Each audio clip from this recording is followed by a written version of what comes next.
And we're going to be starting. Hello, people on YouTube, and hello, people on podcast. We're transmitting live. There we go. So today, it's very exciting. Today we're doing a information talk show on light language. So a lot of you don't know what light language might be, so it's important for us to explain, first of all, what is light language. Light is made of frequency, and the frequency has information in it, codes, and in this particular case, the light language as the codes of creation. So how was the universe created, and how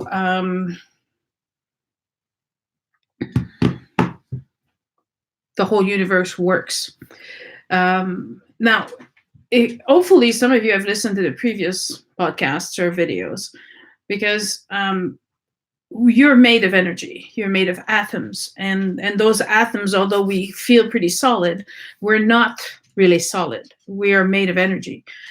These different energies get together and they create something like blood or a heart or a liver or your brain, because there's a message encoded in those frequencies. When we're watching a video, I mean, I'm here in my studio and you guys are in your home, in your living room, or some of us are sharing the space with us here, but you're still able to see me and hear me talk as if you were all sitting beside me. And yet you're seeing an image. How does that work? How does the image gets transmitted? It's transmitted via code, via frequencies. The light purple or the green have different frequencies, so they translate as an image to you differently than it does for then the pink or the blue will translate. And so in that same sense, light language is that language that encompasses that knowledge that is hidden to us because it's in frequencies that we can't see, but it's still there all around us. So in the light language, included in it is the geometry of the it's also included in the art, in the science, in the music. It's everywhere. Last week we talked about numerology, and we're going to start seeing that the reason why I do these talks is because there is a link between each talk. Each talk is linked with another one. They're not separate entities. They're not existing outside of a circle. They're all related. They're all part of this bubble, even not even a circle. And so they're all connected in some way or another. Light language can be frequency, and frequency takes also the form of an image. And so it can come as codes, as mandalas, as hieroglyphs, as forms that we see, for example, the Fibonacci sequence. So it shapes who we are, and those frequencies are shaping even crystals in our DNA and who we are. So this will link that, we're going back to linking that the emotions that you're feeling are affecting your health. And if it's affecting your health, it's affecting your organs. It's because your emotions carry different frequencies. And if you're living in a frequency that is not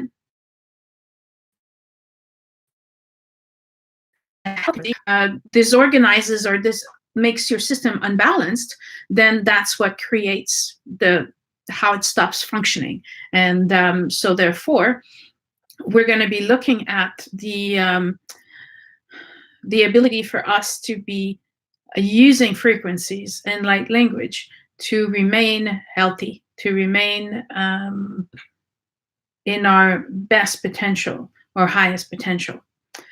Light language is therefore a powerful sacred gift. And the purpose is to communicate with the rest of the universe. And the rest of the universe includes the planets, the stars, but ourselves, our higher selves, friends, family, but also animals, crystals, plants, trees. So the light language is the ability to communicate with everything that has been touched by Creator. It's the ability to find the one language that we all speak, and then translating it to our language. What I mean by that is I was raised French, so my primary language is French. However, I've learned to speak English, and English became my second language. And then I learned to speak Spanish, and Spanish became my third language. This language is therefore translated in the beginning, right? So I'm trying to say something, the words come to me in French, but I have to translate it into English for these people to understand me. However, it comes to a point where I spoke English so often that now my thoughts come to me in English or in French or in the language I'm trying to use, but not in Spanish. In Spanish, I still am translating in my head to get the proper words in the proper order, in the proper sequence, in order to be understood and for people to be able to communicate with me. We're going to see that with light language, we all know this language. We all do. Contrary to you have to learn English, I had to learn Spanish.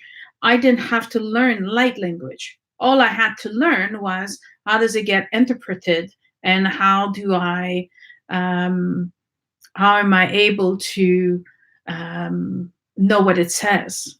And so it's a lot easier language to learn. It allows us to pick up information from everything that is not from the physical world. So we're entering across the veil, everything that is different than us or speaks a different language than us. And for that, like I speak to my dog, I speak to trees. And for those of you like, oh yeah, sure, you speak to trees, but nobody else can do that. We've had workshops where people are all their backs to a huge tree that's at least 75 years old. And we were drawing what we were receiving as a message from the tree. Obviously, so the tree, unlike Lord of the Rings, doesn't actually speak. But we were able to get the message that he was trying to give us. And interestingly enough, everybody sitting around the same tree were using the same color and were describing the same thing. The tree knew he wasn't trying to deliver this incredibly powerful message. He was just trying to show these beginners that it's actually doable. You can actually hear me, and then from there you can develop your communication with the tree. And so, in one circumstances, the group I was in, I drew a bird that was flying in a circle of light in the background that looked like maybe a early sun or setting sun. I wasn't too sure. But someone else drew the bird, but from a different point of view, looking at the bird from the top, and then she drew the head. Someone else drew the wing of the bird, but everybody had the circle. The circle was very important. And so putting our drawings together, we had used the same color. All of us were drawing about a bird, but I had the picture of the bird, someone else had the head, someone else had the wing, but we all knew or were hearing or capturing the message from the tree. Other people around a different tree all drew in red, white, and black, and some pink. And what we gathered from the drawings that they got, someone again got a bigger perspective, and each drawing brought us into a closer and closer perspective of the same drawing. So the tree, while speaking to all four people all at once, was able to demonstrate that he knew and he knew the finer things, and he could see all of it at once and deliver this message to all these different people. So when you start talking to animals, you realize the same thing happens. They don't know yesterday, they don't know today, they don't know the future, but they're able to transmit the important things. They love you, they're thirsty, hungry in the now, they're happy, they're unhappy, and this is what their whole life is about. It's about knowing that at the deep soul level, they're able to communicate with you. So they're not going to discuss day-to-day things, obviously. When you're using light language, you're going into a place where you're receiving guidance for evolving spiritually in order to advance in your evolution of your soul, of your spiritual path. And that's what you're doing with light language. The light language can take several different forms. It can go from animal sounds to clicks and pulses. It can go from tones. So, like tones, an example of a tone is the alert tone on TV and radio broadcasts if there should be an emergency and everybody needs to hear about it. It goes, brrr. That's one tone. Now, we're going to see later on, there's some other tones that can be much more melodious, much more peaceful, or much more creative. It can go into songs or dialects, meaning speaking. It's got many expressions, but it also takes the form of a visual language. So, some people are thinking light language has to be words, but our language, that it is French, English, Spanish, and whatever, it is our language. We're using it to communicate, but we have a spoken form and we have a written form. In the same sense, the light language has also its visual form, which often takes the allure of the sacred geometry or mandalas or symmetry or art even. It's sometimes more in the abstract form, but still a very, very big language. And some people advance that it's the root language that predates the development of language on Earth. Now, in Lemuria, so again, we have a previous podcast for Lemuria. So if you're curious about that, you go watch that one. In Lemuria, they didn't quite master the actual making of sounds, and more of the perhaps clicking and toning of sounds, because when we communicated back then, we had telepathy, and so we communicated with sounds, but also with images. And at the same time, because we were still so connected to each other, we could also communicate with feelings. So then one word carried an entire chapter of a book for us. Like, for example, I would say the name of my dog, which is Tessa, but with that, I would send you the image of Tessa. So I wouldn't have to describe this. She's a small West Island Terrier from Scotland. She's a purebred. She's a female. She's small and funky. She likes to meditate. I would send you that image. And like they say, one image is worth 1,000 words. So therefore, you would already know all these things about her. But along with saying her name, I would also send you all the feelings I have for my dog, all the love I have for her, all the laugh she provides me, and sometimes frustration. So all of this information would come along, and in just saying her name, but with light language, you're saying all of it all at once. So it's a very slow language because each word is transmitting on all these different aspects, all these different levels. Some people will say that it's also the galactic dialect. I don't disagree, but I believe that the root language of the soul is more appropriate. It is everything that is connected by the energy of the universe speaks that language. But for Earth, they have to add this knowledge, this ability to communicate with this language to their abilities to speak whatever language they're already speaking. And therefore, like we spoke in numerology, that the color red is the same frequency as number 1. So the color associates with a number. It associates with the actual color.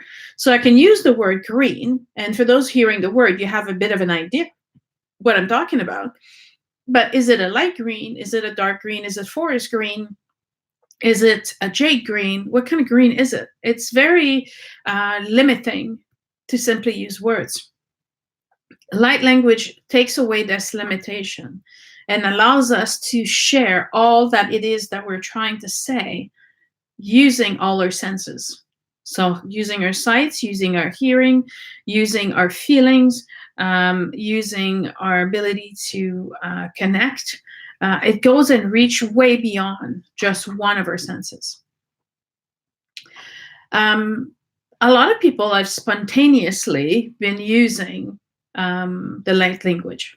They don't know what they're doing, but they'll be inspired, or they'll start doing mudras with their hands, and they'll know this mudra is what I need to do right now with this toning, or they'll develop different positions of the hands in order to facilitate the movement of energy they're trying to create while activating a certain part of their body or creating a certain healing in their body.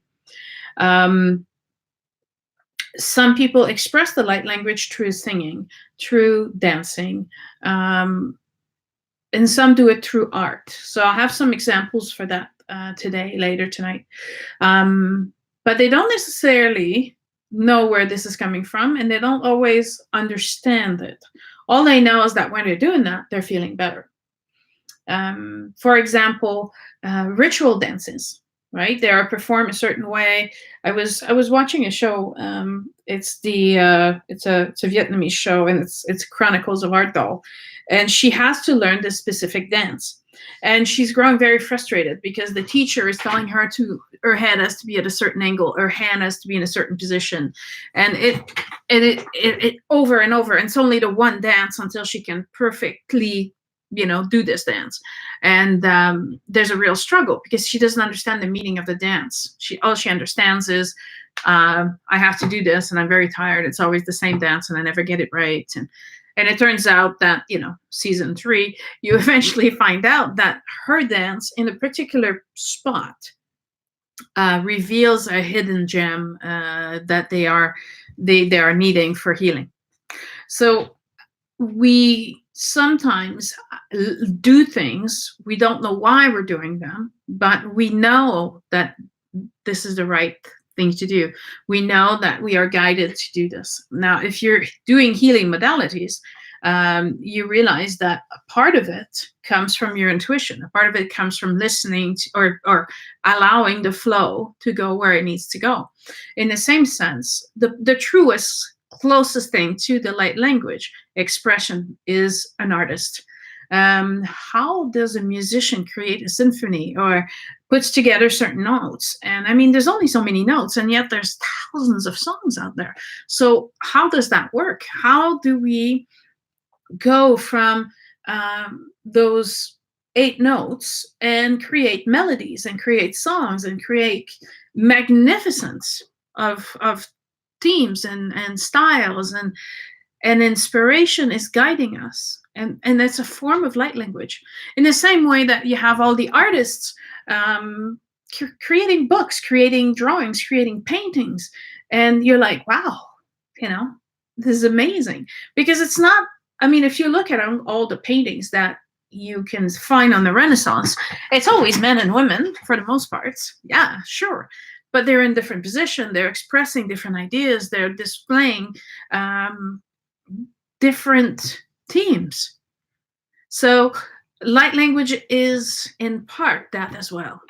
So the ability to get to that stage is that you're able to translate an inspiration into an idea depending on what your forte is.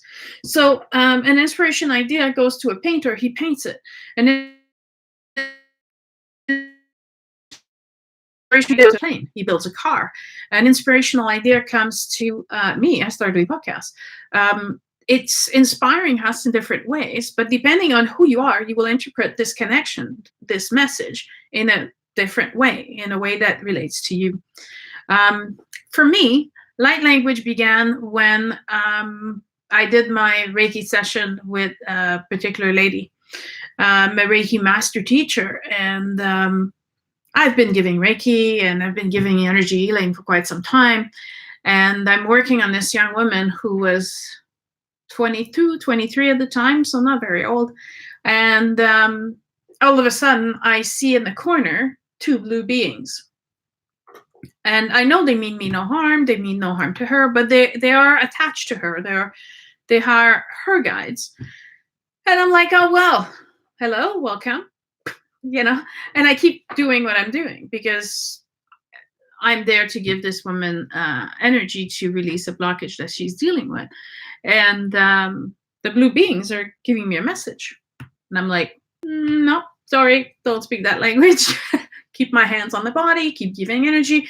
But for those of you who don't know Reiki, when you're giving Reiki, you're connected to your higher self, you're connected to the universe, because the energy that you're exchanging is not your energy. It's the energy that comes from your higher power, that comes down through you into this person, because at this time, this person is not healthy enough to gather their own energy, or they've never learned how to gather their energy for themselves. So you're there to be a conduit, much like the wire on your phone that you're plugging into the wall. So because your phone can't get energy from just air, it needs to have a connection to something. And so I keep giving the Reiki, and they said something.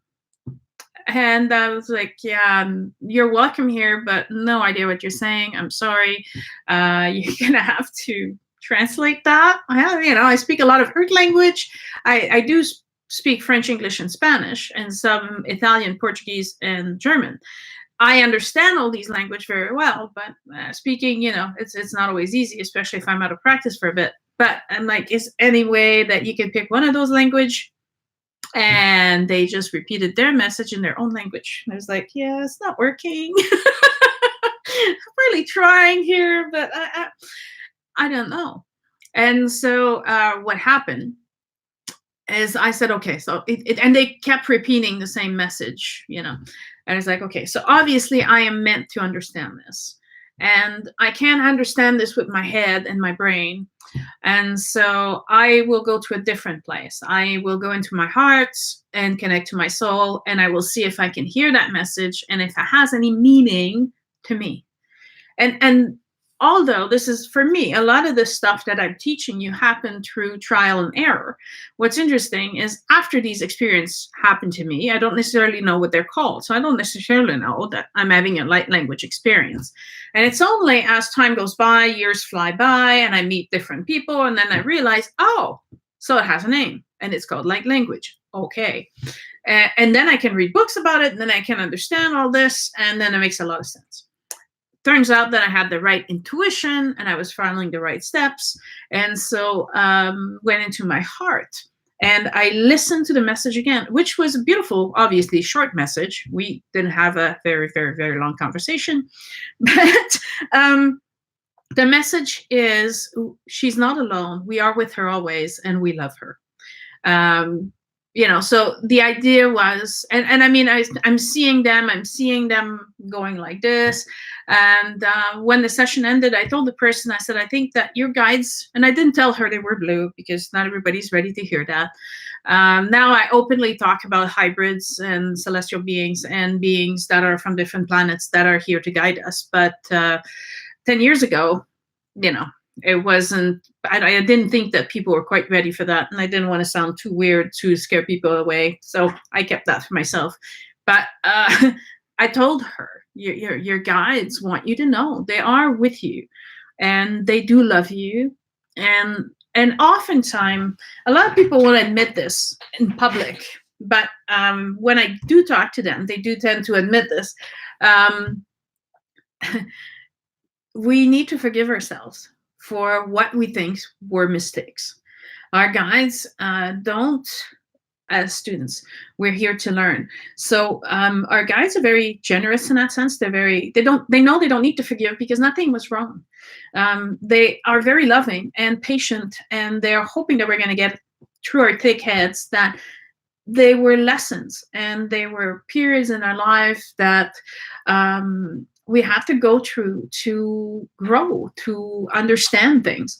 And so there's no judging. There's no, there's no doubt being put on our abilities to succeed or us to finally be able to get it. But the important thing is that they respect our free will, and they won't affect our free will in any way, shape, or form. So all they can do, no matter how much they love us, is stand by and wait until we ask for help. And I think part of the message was, please know that we are here, and it's okay for you to ask for help, to ask for assistance, ask for guidance. And if you listen with your intuition, with your heart, and you're connected when you're asking this, you're not in a big fret going around the circle or extremely angry. But if you sit down and you take the time to ask us and wait to receive the answer, we will guide you. We'll give you the answer, and you'll be able to then move forward. Right. So the next question I usually get from people is, well, can I do light language? Or is that something that just you can do? And the answer is, you have to remember this light language, because it's the language of your soul. So unless you're a soulless person, which, doesn't exist, you all have the potential of tapping into this language. You can do this through a Kundalini awakening, or after being, for me, it's the third option, which was some form of shamanic healing. And for me, it came through my grandmother. So I've been activated quite young. So there's a lot of things that I went through. I just didn't realize it was light language all this time. And I certainly didn't advertise that for the longest time. Until I was able to understand what light language is and how it works, and then I can explain it to people. I just kept these things to myself. But I found, since I became a Reiki master teacher and I'm teaching a lot of people, I do warn them that now that they've been attuned by me, likelihood of them developing the ability to do mediumship, to see past the veil, to receive messages will grow exponentially. And in part because oftentimes my students will also learn shamanic Reiki. But even with the traditional Reiki, there's always an awakening that happens because of that. And so they become more aware, and it exponentially helps them grow. So you're growing. You're growing not just in your ability to give energy or to participate in healing the planet or someone you love. You're growing in the connecting of your soul and understanding more of what your role is and what you came here to do. The real obstacle to light language, or learning light language, or practicing light language, it's that, like any other language, people are afraid. They're hesitant because they're afraid of making mistakes. They're afraid of getting it wrong. And sometimes they're concerned that people make fun of them. Well, maybe in 4th grade, the one who can speak English made fun of the other people who were trying to speak English. And then, nobody spoke English. You have to get over yourself. I personally, when I was learning Spanish and I was trying to speak Spanish, the people in Spain and Peru knew I was making an effort. And instead of making fun of me, they were actually listening and then giving me the right phrase and allowing me to practice proper Spanish. Then I realized that Spanish in Peru, they speak a different Spanish than they do in Spain. Which got a little confusing. Just like French in Quebec and French in France is French, and yet very different. But the people don't usually make fun of you. They'll be very encouraging. They'll be very supportive. And I find the same thing with light language. You can be in an environment where you will need to feel safe to try it out. You'll be amongst other people that speak light language. And it brings you with a group of people that are also enhances your intuition, because you're working on the same frequency and the same energy. So therefore, it helps you grow. It helps you connect better. So imagine you're listening to the same song, and you're listening to the song on your iPod.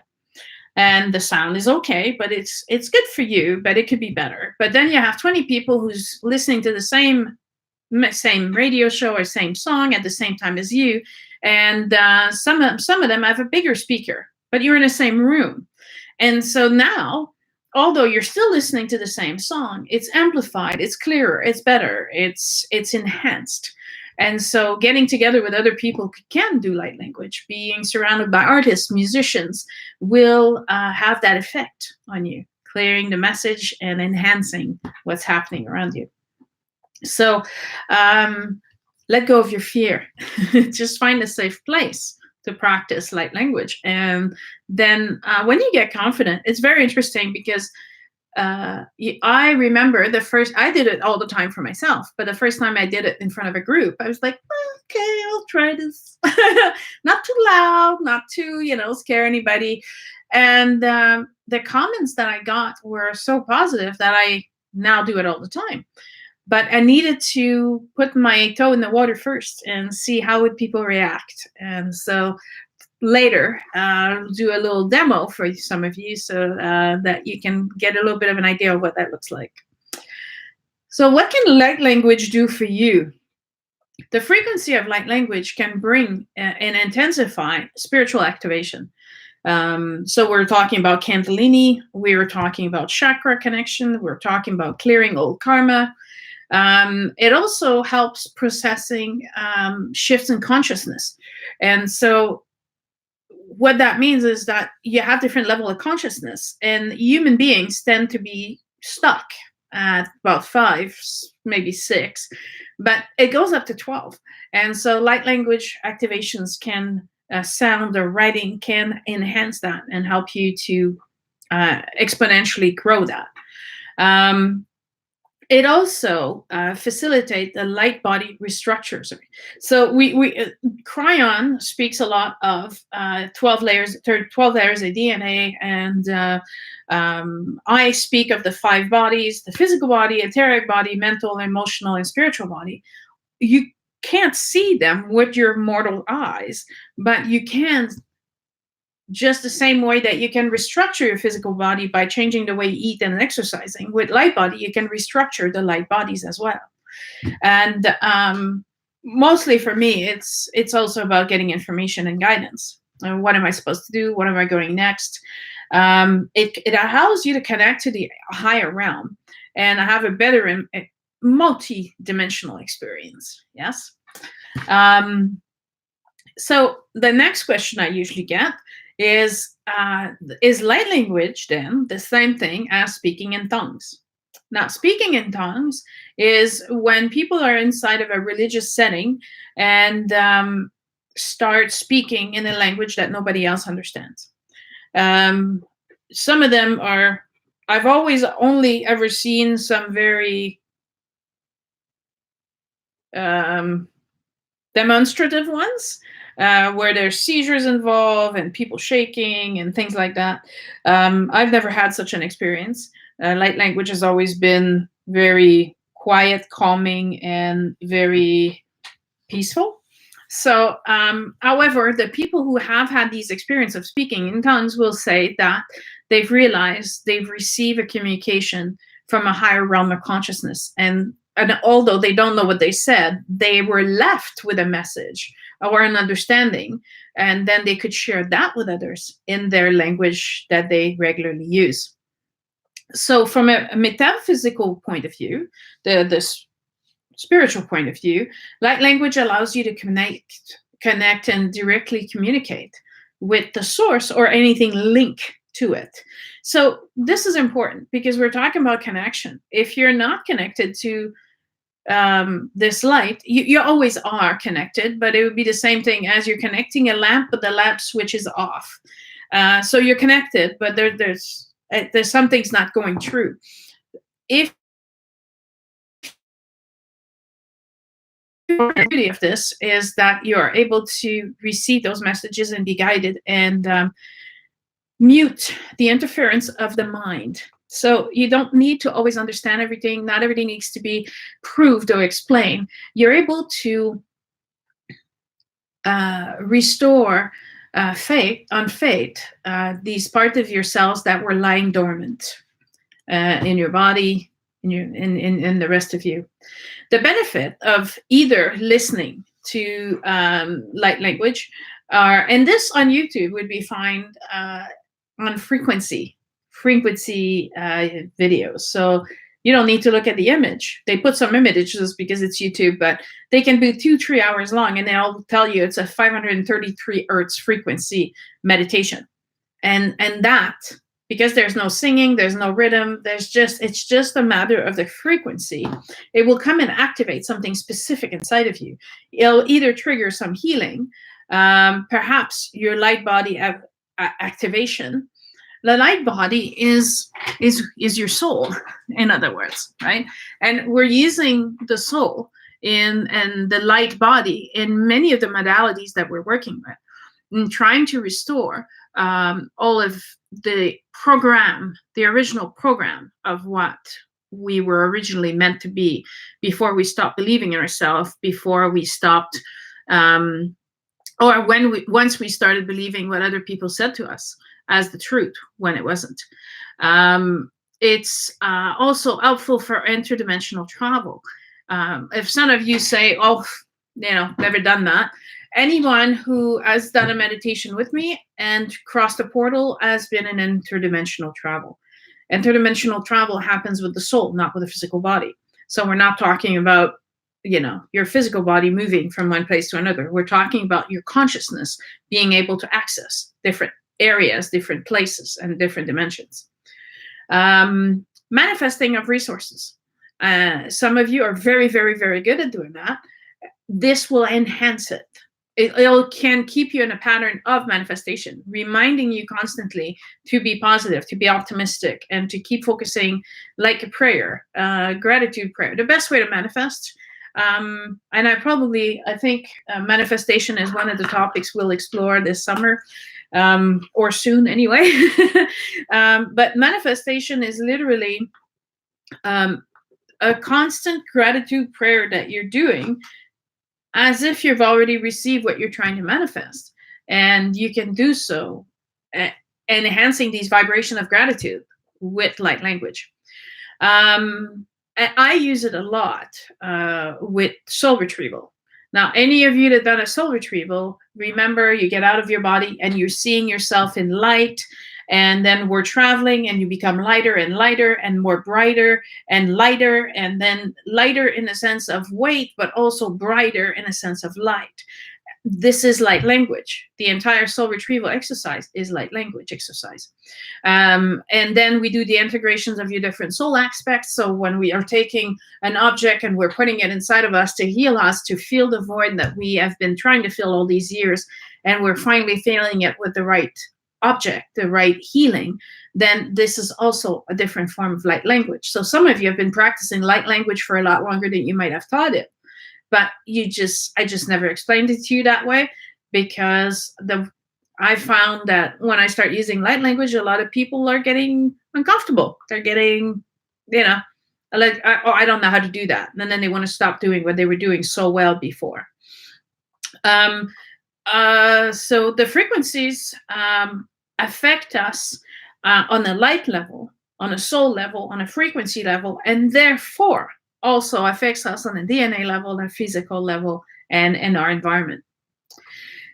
The writing for light language. Now, it was interesting because if you do light language on the internet, some people are going to say this is the way it's supposed to be written. Now, I've got some examples here.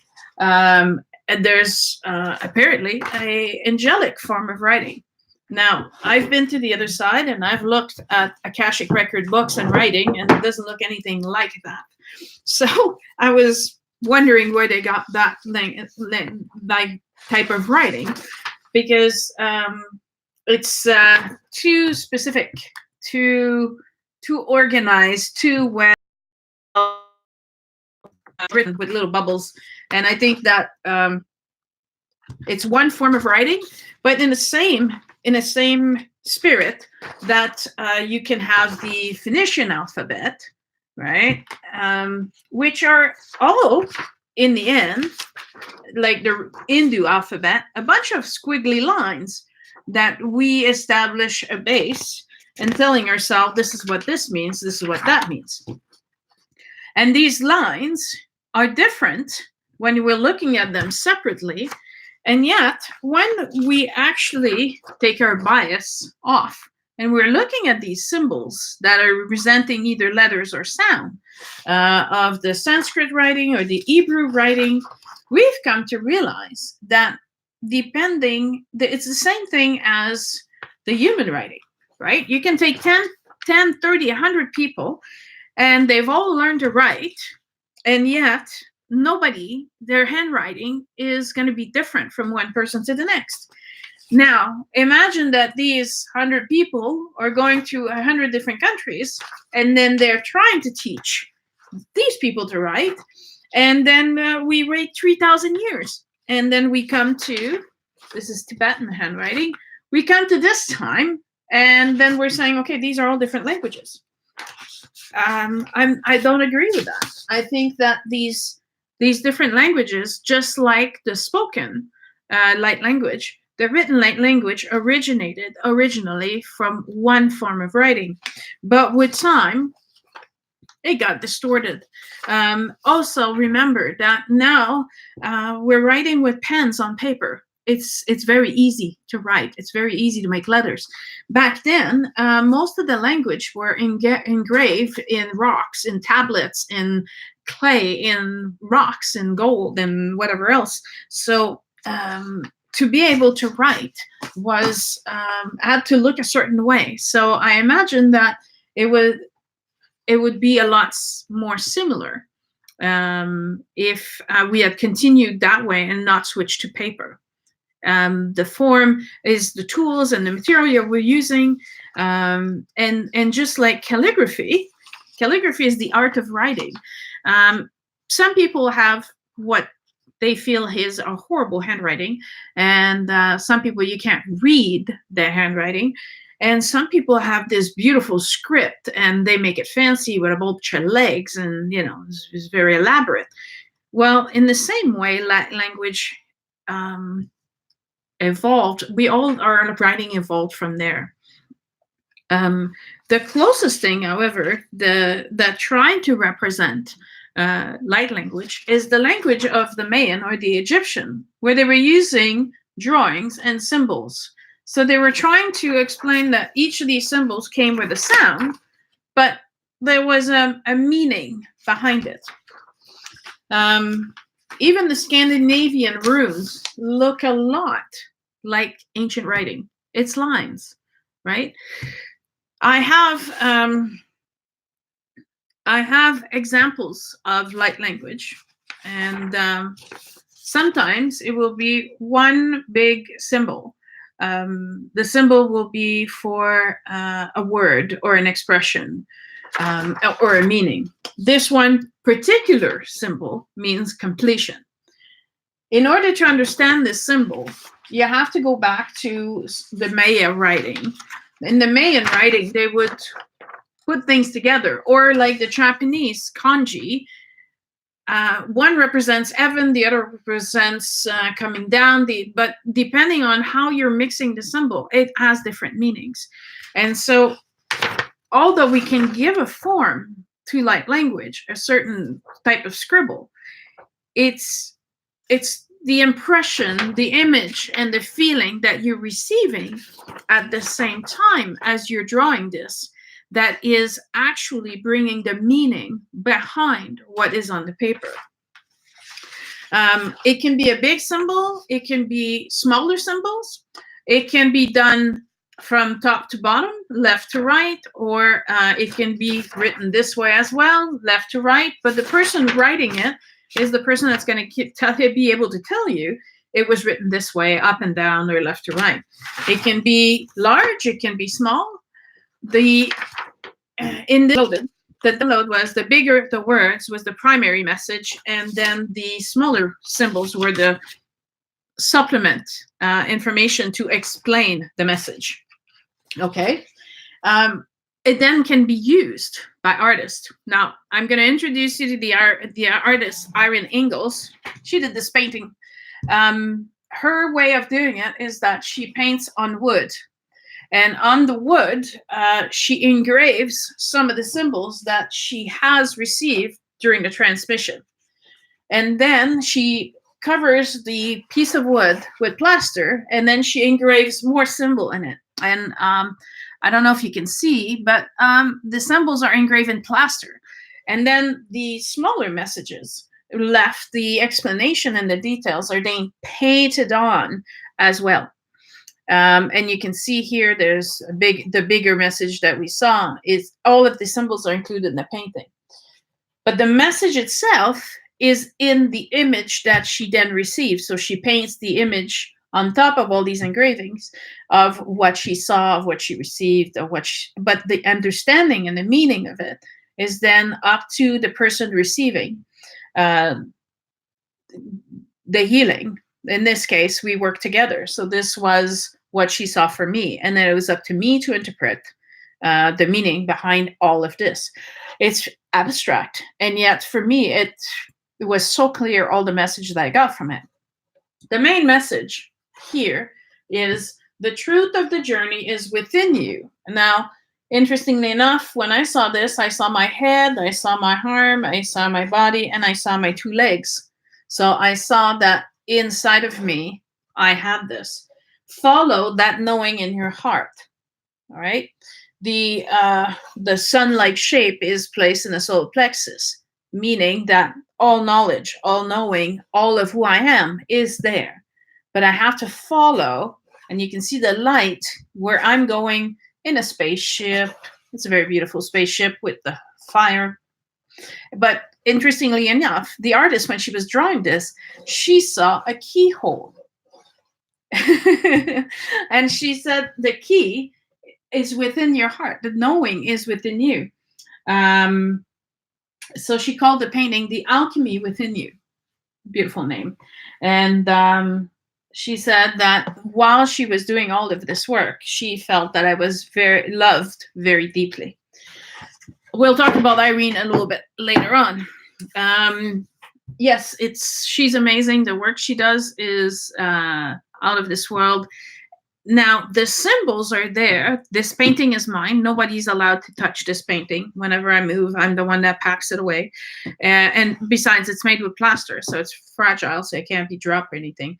But it is linked to me, and therefore, through light language, I'm constantly reminded of the message inside that painting. When I look at it, a new message may pop, because that's the way light language works. It's not limited to just the one message one time. It keeps on giving. It's the gift of keeps on giving, which is why if you're doing a light language session, it'd be cool that you record yourself. And I really am sad that the one time I had this big download, and it was a verbal download, I didn't record it. I'm a bit sad with that, but what's done is done. So this is a written form of light language. And while she's doing this session with me, I'm laying on a table and I'm deep into meditation, and she is scribing these messages. And she usually tries to tap into different energies to receive different messages. And one of these messages she got was that she always wants Mother Earth's blessing for us. So she tries to get the message from Mother Earth. And I'm not from the planet. And so therefore, she tapped into a whole different planet. It was a whole new experience for her. And it was a totally different voice than what she used to. And she knew that she was getting the message from somewhere else.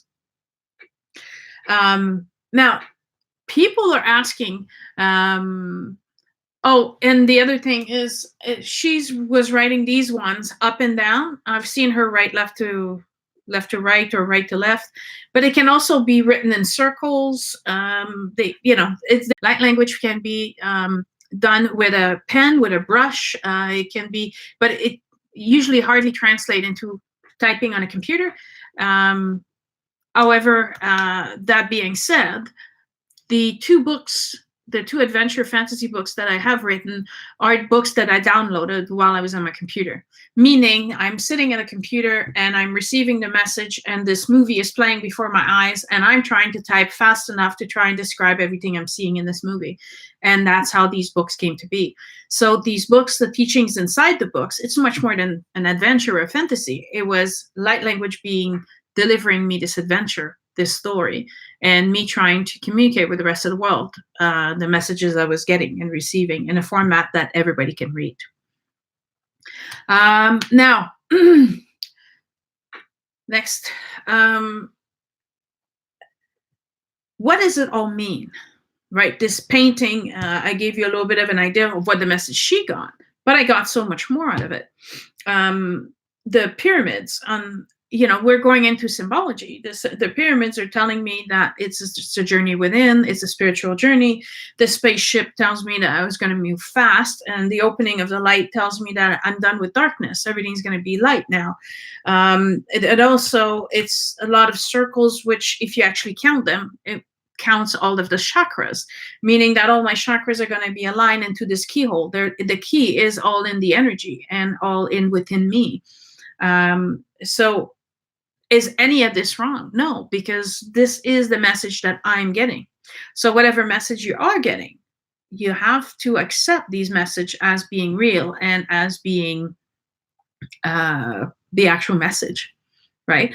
When it comes to the same way when you're giving Reiki or energy with someone, you have to get over the fact that you have to get over, am I doing this right? Am I giving the right energy? It's not important. It's the intent. What is your intent? My intent is to make this person feel better in every which way this energy can help this person. This is what I want to do.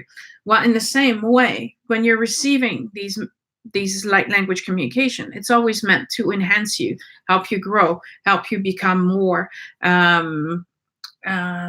connected and growing more spiritually. So if you're on that path, you're not on the wrong path. Sometimes the messages are a little bit unsettling.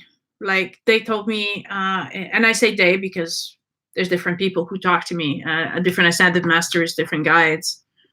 But one of these messages was, it's time for you to retire from your regular day job and start doing this full time. And I was not ready. That was way too much to ask. I was like, no. I have a house, I have a mortgage, I have kids to look after. They have activities, I have bills to pay. How can I do this? And we argued a little bit, if you can believe it. Instead of actually believing and going, ooh, yay, I went like, yeah, I'm not so sure. You are in the other friend dimension. You don't need to eat. You're never cold. That's a whole different story on this side. As if my guides would not know what it is like to be on this side. But it didn't fall completely off the track. It did make me think. It did make me start realizing, well, then maybe I should start taking some steps, and I really need to start preparing for this to be actually what it is one of these days.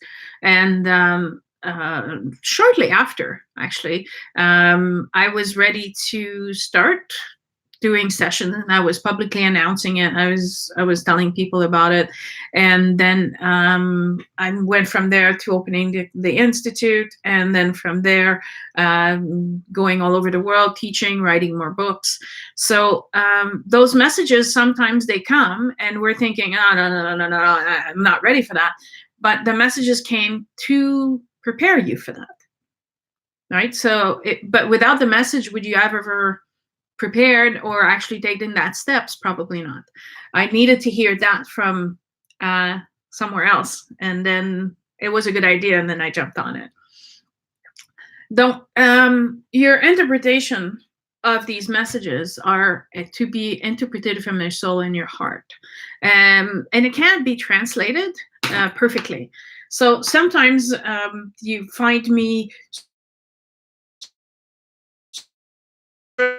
we're in class, and I'm like, well, hang on, because I have the download of the light language coming to me. It's very clear. I understand it, but I get it. But then I have to translate all that into words in your language, no less. So, and if you speak different languages, there'll be expressions that you can say in English, and like, I made an ass of myself, and then you're translating it into French, and it's going to translate into, I made a donkey of myself, and people are looking at you going, why did you make yourself into a donkey? What were you doing? Was it Halloween? And it just doesn't translate. right? So you have to find a completely different set of expression to be able to explain this. And so light language is the same way. Just like reading tarot, you have the same cards and you'll have three different people to interpret the cards and do the reading. The meaning will be the same. Are they going to use the same words? Are they going to use exactly the same chronological order in which they understand all of this? No.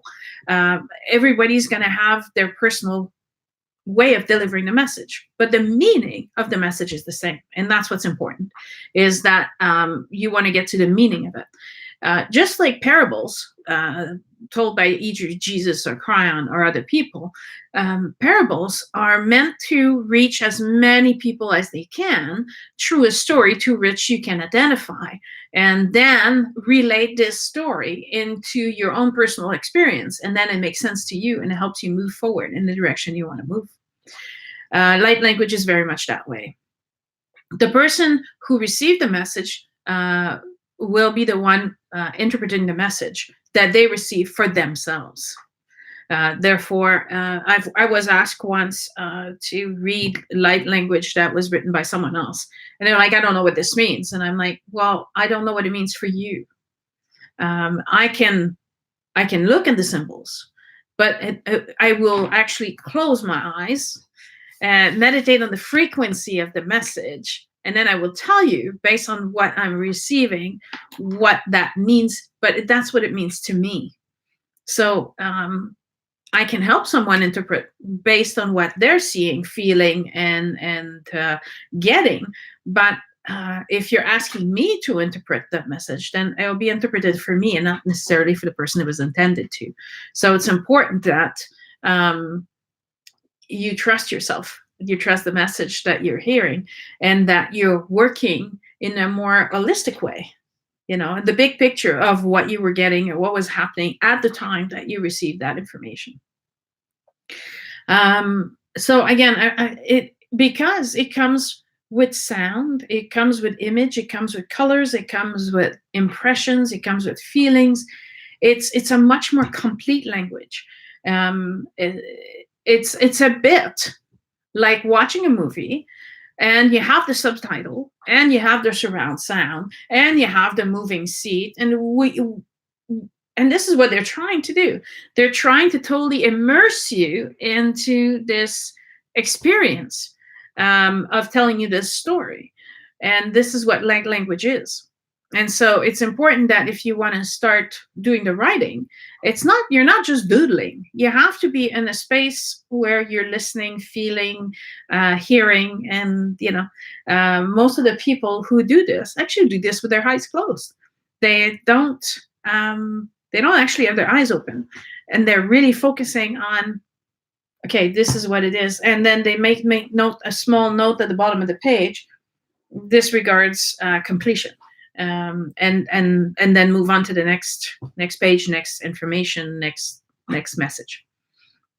So I can't tell you, for example, that this means oh or why, or this together makes a certain sound. I can't do that. And this is why I thought it was interesting that there's an angelic language, because this is more what it looks like in the Book of Life. And literally, when I open the Book of Life and the Akashic Record and I'm seeing this actually literally becomes a movie theater for me, where I see the images, where I smell the flowers or something rotting, or I'm on a ship in the ocean and I'm feeling the boat and the water, and I'm breathing in the salt air. I was crying, and so this transforms in its vibrational state, and if you're receptive into this receptive of information. Yes. Now, what does it sound like or looks like for people who don't know light language? The spoken light language can sound a bit like gibberish, or like a language you don't know. There's different intonations. There's different way of doing the phrases, but yet people listening to it. And I remember when I did the workshop, people were saying, "So was that sounded like maybe Japanese? Was that Japanese? Were you talking Japanese?" And I was like, "I don't know. It could be Japanese. It could be Tibetan. It could be. I know it was Asian, but that's all I could tell you. I didn't know exactly which language it was." If I'm using the light language during a healing session or during a meditation, I've often had people saying it felt like they remembered this language. They felt like they've heard it before, that it's not new. And they felt like something was stirring inside of them. Something was either opening up or waking up, or like an old memory of something that is on the edge of your memory. You're just about to remember, or the word that's on the tip of your tongue. You're like, "Oh, I know this word. Hang on." That's the way they feel when I'm using the light language. For me personally, I don't do the writing much. I don't have time. I'll be honest. I don't have time to incorporate it in the way that Irene does, and she does a beautiful job. I use it in the very present, using it in the here and now for toning, for healing sessions, so in a very concrete way. And it usually comes to me and it comes out without, sometimes I resisted a little bit because I didn't tell the person I'd be chanting or toning, and now it's actually coming out. I'm thinking, what are they going to say? They're going to start running out the door. But for the most part, people usually react that it was very soothing. Some people didn't even notice it. They thought it was on the CD. They don't know it was me, and it all flows. So I just keep doing it now. The idea is the same as heart. Even though you don't know how to paint, and you don't know how to mix colors, and you don't know which paintbrush does what, it doesn't mean that you're not going to go into a museum and see a beautiful painting and go, wow, or see an abstract painting and find your own meaning in the painting, or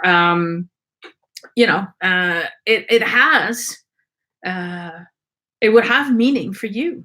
And that's the thing that's funny about abstract painting, and you can sit there and you're like, if you have to stare at it long enough, mind you. I remember we had a carpet in my parents' house in the bathroom.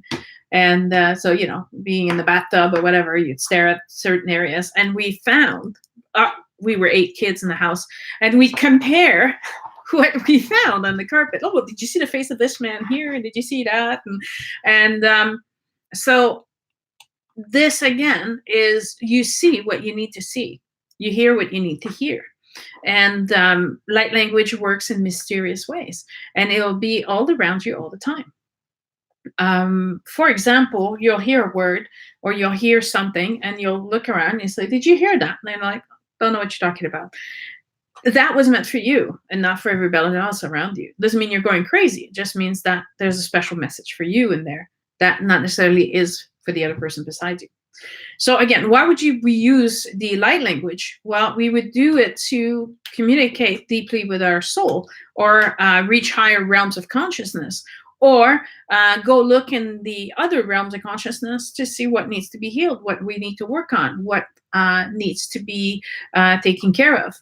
Unlock dormant codes of DNA in your 12 layers of DNA, and break the illusion that you're separate from everything when you're actually connected to everything, and realizing disconnectedness, feeling disconnectedness. So using light language, so you're more aligned with who you truly are, which is your soul. What's a good person to listen to if you don't have access to me directly? Tom Kenyon.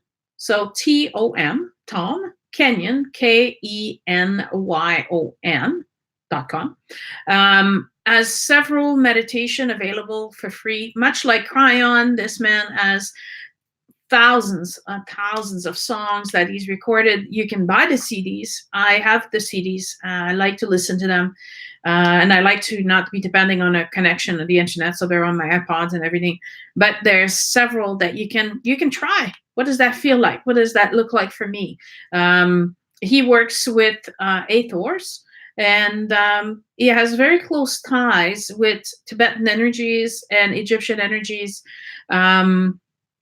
He is a fantastic person. Sound-wise, what he can do with his voice is absolutely stunning. And like I said, there's several free meditation on his site, so that's a great place to go. If you're more the type that you're curious and you want to know more about this, there's Yvonne Perry. So Yvonne is with a Y, VONNE, Perry, PERRY. She gives great information, easy enough to follow explanation. She's written several books on light language. And on her website, there is some samples of sounds and handwriting and other things that can be done. You can do that through going on her website. It's weareoneinspirit.com. So we, WERARE, one, the number one, in spirit, SPIRIT.com. All right. And then you have Irene Engels, who did the actual painting and writing for me. Irene is lightlanguageart.com. Sorry, my French is taken over here. So light, LIGHT, language, LANGUAGE, art, ART.com. If you're in the Seattle area, she does healing sessions, and she can channel light language, and if you want, she can do a painting, and she does sound baths with crystal bowls in groups or private. Now, for the lucky yous in the Vancouver area, you can do the sound bath with us at the Redu Wellness Center. We do those on every full moon and every new moon, and you will hear us do the light language. Sometimes people don't hear it. They think it's just the bowls, and the bowls sounded weird tonight, and it sounded different. And we're like, yeah, well, that's us singing. You can book a healing session if you like. You can do an individual session, which is shamanic healing. You can take a Karuna Reiki, which has all the tonings and the symbols and the sounds included in the Reiki. You can also experience it during shamanic healing. So if you want to know more of the visual part, the soul retrieval or past life healing and things like that. During the meditation, you can use instrument to create a vibration. So I talked about YouTube. It's a great tool. It's free. And I like to give you guys free tools, right? Because we have to pay for everything. So it's kind of nice when we can have a break from all that and be able to get something for free once in a while. That's good quality, right? But you can also use your own voice. And this is great because you can start using the sound of your voice, and you can start realizing that you have potential that you didn't think was there before. If you use it during a meditation, it will bring you in a much deeper trance, in a much deeper ability to have vision, ability to have images and messages of your own, but also enhanced state of peace. When I do so, I get a deep sense of tranquility, of connectedness. So I personally, like, it's one of the best places for me to actually watch it. While you're receiving messages, if you want to, a lot of people are like, oh, I don't get a message. I get a message, and I have this is, and people are like, no. Maybe you'll get a message like the day that I got the message, it's time for you to retire and do this full time. I didn't ask for that message. That message came to me. But if you're looking for answers, if you're looking for guidance, then don't be shy. Simply say, I dedicate this meditation because I need an answer in what to do with this particular problem. And I would appreciate being guided and being helped and knowing what I'm supposed to be doing. Now, I hear the language in my head. I can choose to listen, or I can choose to put it on hold. I can choose to, I need more time to analyze this or view this. But during a session that I did on light language during a class, and that's the one that I'm very sad that didn't get recorded, I was able to hear the this Asian man. So my voice changed to a very sorry, excuse me, a second, to a very deep tone voice, and that's not my voice at all. I find my voice to be very childlike, very high. And although everybody else in the room was hearing this very deep man talking in an Asian looking sounding language, I could understand very clearly everything that he was sharing. And it was the story of the dragons. And how did the dragons, when did they arrive? Where were they on Earth? What happened to them? What was their duty? What was their function?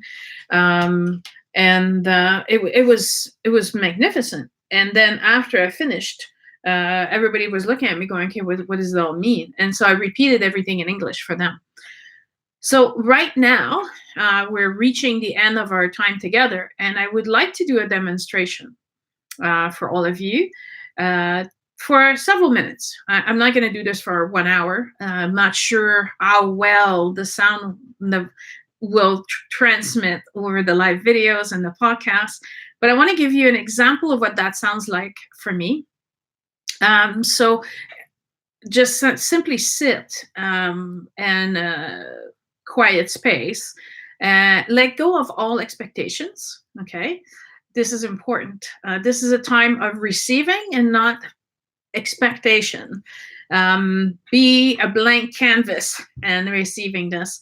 And instead of listening, try to feel.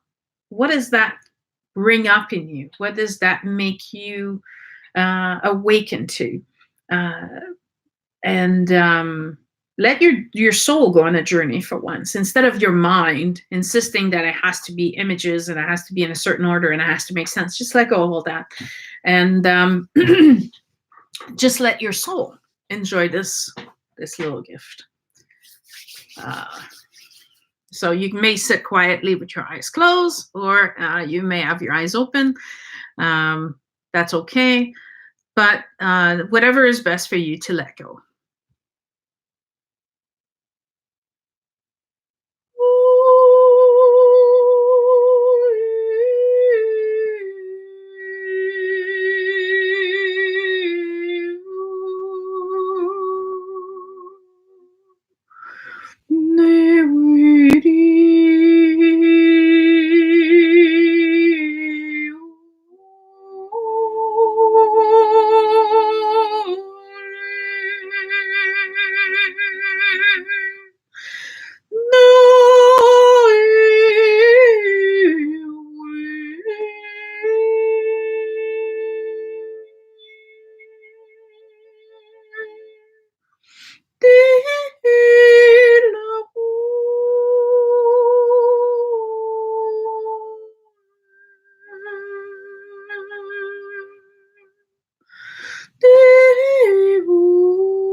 And there we are. And so the message through that must first be interpreted by you. What did that make you feel? What this bring about for you? Now I'm realizing this is a video and it's a podcast, so it's hard to pause, like give you time to feel and all that and then come back to it. But now it's recorded, so you have the pleasure of playing it again and stopping and then going deep into what did it awaken in you? What is the message for you? The message that I got is, first of all, you are all welcome. You are on this journey of remembering, and it was important that you are connected to all of these experiences through your soul, of all these lives, all these moments, all these lessons that you have lived through, without being so much overwhelmed, but taking the time to integrate each and every one of these moments back into your soul and being closer to your soul now than what you have ever been. And it's a time in history where you are on the verge of this big change, where you're going to be able to be more soul than human and allowing yourself to be completely connected. And as we feel this sense of connectedness, that is when we really start to change, because we're not just about us anymore. And it's not just about us and our children. It's about us and everybody in our community. And for everyone to be connected, to be good, to be happy, to be fed, to be lodged, to be warm. And there are changes. If you're following these types of changes in the world, those changes are happening one country at a time. Not all the same countries doing all the same thing. France is banned throwing food. So now the food has to be donated to organizations to benefit people who can't afford the food. Finland and I think Sweden has banned homelessness because they've got enough places for them to sleep and everybody is lodged again. It's starting and it's happening. And we have to have faith that once these reforms are taking place in some countries, and these countries eventually meet together to discuss what they've been doing, that other countries are going to see, okay, so this worked for you, so we can try this. And because one country implemented these measures, they've done all the touch and go and fixed all the mistakes and the mishaps. Now that you can deliver a working plan of okay, this works and this is the best way to do it, and this is avoiding all the mistakes that we've made, and an easy implementation. And then Finland's going to share, this is how we were able to give a place to stay for all the homeless and find a home for everyone and make sure that everyone is safe and protected. If every country takes one large measure of one of our society's problem and allow it to then be shared, because there's no proprietary rights to these things, then every country has the ability and possibility to be united and providing all this to everyone. And so I hope that the experience was good for you. Someone said that their 2 kittens came and they all loved it. And she says that she's surprised to see how the kitten responding to the voice. But the animals know these things. Like, while I'm here, my dog is sitting like a few feet from me. She's totally enjoying this energy. She loves, if she could, she'd be in the room whenever I'm doing session. But, for the sake of being professional, she's upstairs. But if I'd let the animals do what they want, they would literally be in the room trying to soak it all up. If you want to experience this to the full length of it, come and join us for a meditation or take a shamanic healing session. And if you are ready, you think you're ready? Yes. If you're ready to start using this as a healing modality, then you can take the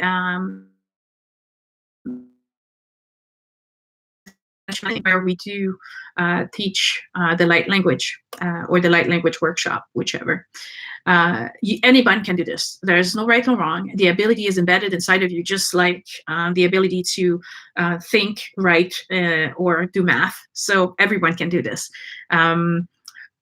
What we do is we give you the initiation. We give you the awakening that is needed for you to be able to understand all this. We explain how it works. And then we give you a confident space for you to practice, to start doing the toning and the chanting and the interpretation. That it is through a written form or a vocal form, we explore both. And then the message that you're receiving is so clear. And it's everything that we do, honestly, at the center is through these videos, through the teaching, through the conferences that we give all over the world, and the books that we write. And everything is oriented to try and helping as many people as we can, so that you can actually find your connection, that you find the way to your soul, that you hear your guidance, and that you're not lost, that you're not lonely, that you're not alone, because you're not. And then the ability of you being connected to all these tools allows you to help everyone around you. And so helping you doesn't help just you, it helps a whole community of you.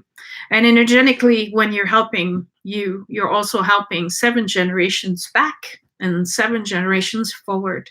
So you're healing family karma, you're healing community karma. The impact that you're having on this universe is 10-fold, 1,000-fold what you might think it is. Even if it's just a smile and a hug, or looking someone in the eye and saying, I acknowledge you, I know you're here. So don't underestimate the power of you. You are important, you matter. And whatever tools is working for you, whatever tools actually gets you to work, then go for it. Pick the one that works for you and allow yourself to expand and grow. So just a few minutes left. I want to know, does anybody have any questions? Because if we don't have any questions, we'll end the videos. You can always contact me through my email at info@soniaroy.com. You can also look up the website, www.sonia, SONYAROY.com. We're on Facebook, we're on YouTube, we're on podcast. We're easy to find. So if there's any question, there's no questions. Okay, that was a pretty clear one. So then I bid you good night, and I will talk to you next week. And next week we're talking about sacred geometry. So as you can see, we're all in the mathematical, physical, physics kind of segments of talk, these blocks of 6 that I'm doing right now. And so it's all about sacred geometry next week. So I can't wait to see you there. I encourage you to watch the videos because we're going to be showing examples on images. But we'll talk to you next week. Bye-bye.